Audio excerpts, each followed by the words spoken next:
vidéo react One Pieceology 3 de Monsieur Chef Otaku, Usopp le GOAT. Voilà, donc c'est un titre, ma foi, fort sympathique. On aura, comment dirais-je, un jour, un débat sur notre cher Usopp.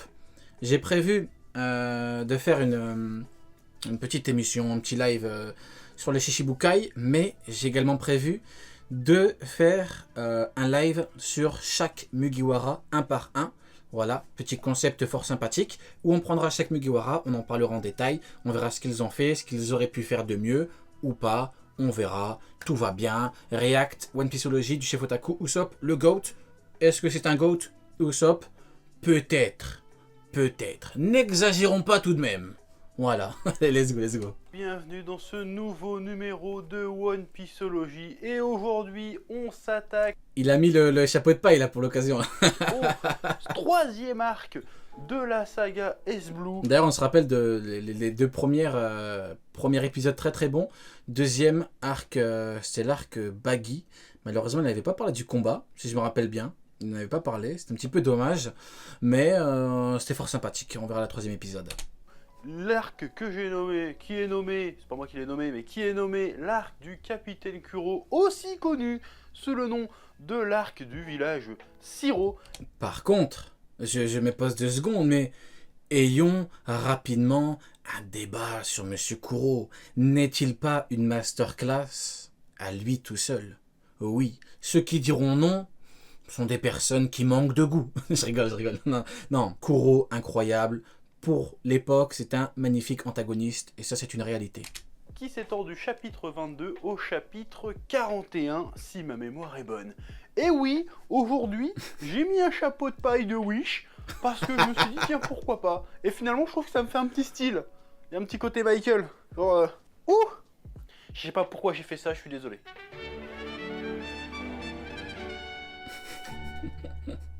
Mais avant d'aller plus loin, comme d'habitude, petit résumé vite fait de l'arc copier-coller d'un site internet, parce qu'on est comme ça, nous. Ouh! Faut que j'arrête, je suis désolé. Monkey dit Luffy, Roronoa Zoro et Nami arrivent au village Shiro à la recherche d'un navire. C'est ici qu'ils rencontrent Usopp, le menteur du village. Oh, le flow de Usopp. On peut en parler rapidement ou pas du flow d'Usopp au début là? Le flow est négatif, oui ou non? Je donne pas mon avis, c'est une question que je vous pose. Est-ce que le flow de Usopp est frauduleux ou pas? Est-ce qu'il est négatif? Oui ou non? Zéro flow, franchement, catastrophique. Ah, je pensais être le seul. Ah, honnêtement, je pensais être... J'allais le dire. J'allais voir un petit peu, je fais un petit peu la température. Est-ce que les pirates de l'Euro Jackson... Mais non, ok, autant pour moi. On a le même avis. Autant pour moi.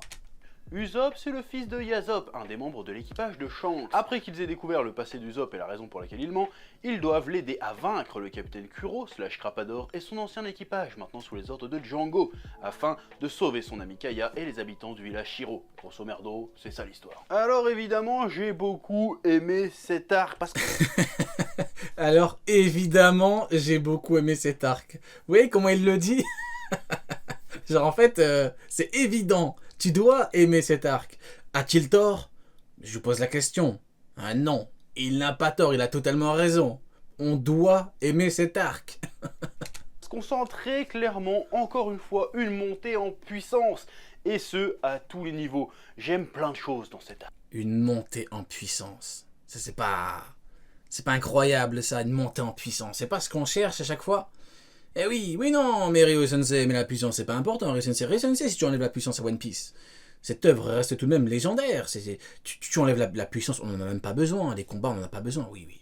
Tu as raison, mon ami. Repars voir tes collègues de classe, tes amis là, va parler de Flat Character Act et arrête de nous péter la tête, mon ami. Arrête de nous faire chier. Là, au niveau de l'intrigue, on est là pour parler de puissance, mon ami. Qui est un peu plus étoffé que l'arc précédent. Ce n'est pas juste Luffy et ses potes qui tombent sur un méchant pirate et qui le castagne lui et ses sbires. C'est un peu plus compliqué que ça. Cette fois-ci, Luffy et son proto-équipage sont mis au second rang. Ici, on nous raconte avant tout l'histoire d'Usopp, et c'est lui qui mène l'intrigue. L'histoire d'Usopp, c'est un peu la fable du garçon qui criait au loup, que tout le monde connaît. Le gars passe tellement son temps à mentir pour se rendre intéressant et amuser la galerie qu'on finit par ne plus le croire. Et le jour où une vraie dinguerie arrive, personne ne le croit quand il vient les avertir. Le gars a de lui-même créé une situation inextricable duquel il doit se sortir seul. Enfin, avec l'aide de Luffy et de ses amis quand même. Usopp, en fait, il s'est mis dans la merde parce qu'il n'a jamais vraiment assumé ses ambitions et ses rêves jusqu'au bout. Hein, parce que, regarde, c'est un peu un anti-Luffy, en fait. Parce que Luffy, lui aussi, il gueule à qui veut l'entendre, même ceux qui veulent pas l'entendre d'ailleurs, qu'il veut devenir le prochain roi des pirates. Et les gens sont tout le temps surpris. Mais ils ne le traitent jamais de menteur. Parce que Luffy agit pour atteindre son objectif. Ouais, en vrai, Luffy, tu le traites pas de menteur, mais t'es là en mode, mais qu'est-ce que tu racontes? Enfin, surtout au début, les gens, ils pétaient les plombs quand ils disaient, ouais, prochain roi des pirates. Bon, à part Mihawk, qui l'a plutôt bien pris, j'ai bien aimé la réaction de Mihawk. Les autres, ils pètent les plombs, surtout. Parce qu'en fait, le mec qui te dit, je veux devenir roi des pirates, tu peux pas lui dire, t'es un menteur. Mais tu peux lui dire, frérot, faut doser, quoi. T'es là, voilà. Au début, tu galères contre Don Krieg. C'est pas ouf comme... voilà, c'est un petit peu trop ambitieux. Tu es un petit peu trop ambitieux, mon jeune ami. Donc, quoi, tu peux pas dire que t'es un menteur. Mais, bon, les gens, ils abusent. Les gens se disent quand même, oui, le frérot, il abuse un peu. Réellement, il assume ses idées. Mais forcément, l'ancien roi des pirates, tu regardes c'est qui. Tu regardes ce qu'il a fait. Tu dis, ah ouais, le mec, voilà, c'est Goldie Roger, quoi. Ses convictions. Usopp, quant à lui, ne fait rien. On pourrait aussi faire un parallèle avec Kobe, qui rêvait d'entrer dans la marine, mais qui n'osait pas se dresser contre la grosse pirate Alvida par peur de mourir. Usopp... Ah, bref, un coup de pouce du destin, hein. C'est comme pour Kobe, hein. Le Boog, voilà. Bon, malheureusement, il était archi faible, il avait pas non plus 50 options, le mec, il était bloqué avec Alvida. Après, voilà, t'as Luffy qui t'aide, et après, tu as la chance de côtoyer notre cher Garp. Parce qu'après, il y a aussi ça qui joue. Hein. Kobe, il n'en est pas arrivé où l'on est arrivé sans l'aide de personne. Et oui, c'est important. Et oui. Lui aussi a peur, pas de mourir, mais de devoir payer le véritable prix nécessaire. Mais comme lui, hein, tu regardes Usopp. Tu retires les lettres de l'équipage de Luffy. Il est foutu, Usopp. Mais Kuro, il va lui découper son nez. Ou même pas, il n'a même pas besoin de lui découper son nez. Il va le traîner dans tout le village. Il va tenir par son nez, il va le traîner partout. Et oui, c'est pour ça qu'on vous dit la puissance importante. Tu retires la puissance de Luffy qui a démonté Kuro. Comment on fait? Il y a tout qui change. Mais quand vont-ils comprendre? Pour devenir pirate. Il a peur de quitter son chez lui et de quitter les siens. Prix que son père Yasop il est là, a été goth. Prêt à payer en abandonnant femme et enfants pour rejoindre l'équipage de Shanks. Mais quand le capitaine Kuro et Django s'apprêtent à attaquer le village, il est prêt à assumer le rôle et l'ambition qui est la sienne. Devenir un fier pirate en protégeant le village même seul s'il le faut. En vrai, de vrai, tu te dis, pour un boug comme lui qui est un trouillard, mais quand on dit trouillard, c'est trouillard. Tu te dis, porter ses cacahuètes et attaquer un boug comme Kuro, tu te dis voilà quoi. Alors même que tout le village lui tourne le dos. En tout cas, c'est chaud. Le prix de la c'est très chaud, piraterie c'est très est bon. un des thèmes de cet arc, qui est aussi incarné par le capitaine Kuro, alias Crapador. Le gars est un pirate réputé et craint, mais il en a assez de devoir se méfier de tous ses ennemis et de fuir. Oh le flow. Il veut la richesse. Wow, regarde ça. Il en a assez. Pas. On en parle ou pas?